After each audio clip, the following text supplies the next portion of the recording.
Why does moving a magnet near a coil suddenly create electricity? Why do power plants generate electricity just by spinning something? And why does nature always oppose whatever change you try to make in a magnetic field?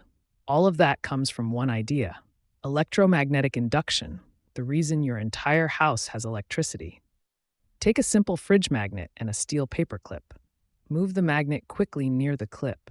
You'll notice the clip twitches even without touching it. A changing magnetic field is already creating tiny electric effects. This is the learning studio, where we turn the hardest physics into clean, simple ideas. Electromagnetic induction means this: whenever a magnetic field around a coil changes, an electric current appears. Not because of a battery, not because of chemical reactions, just because the magnet moved or changed strength. Faraday captured this in one powerful rule: changing magnetic field creates voltage.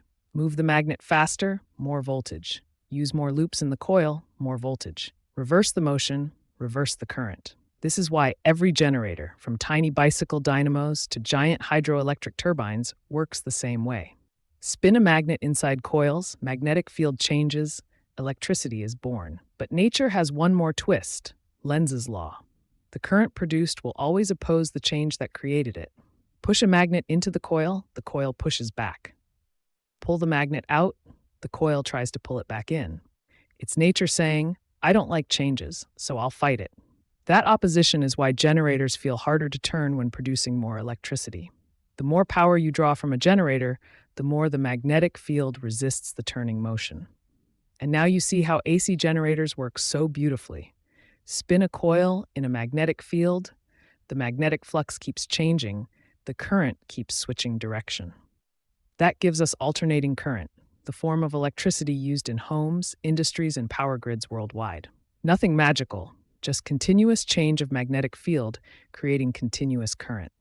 This single principle powers hydropower plants, wind turbines, nuclear generators, phone chargers, induction cooktops, electric toothbrushes, and even wireless charging pads. Every time a magnetic field changes, electricity appears. Every time electricity changes, a magnetic field appears. This cycle, induction, is the backbone of modern civilization. Now think about this. If changing magnetic fields create electricity, what happens when electricity itself changes direction hundreds of times per second? That takes us directly into AC circuits and the behavior of alternating currents.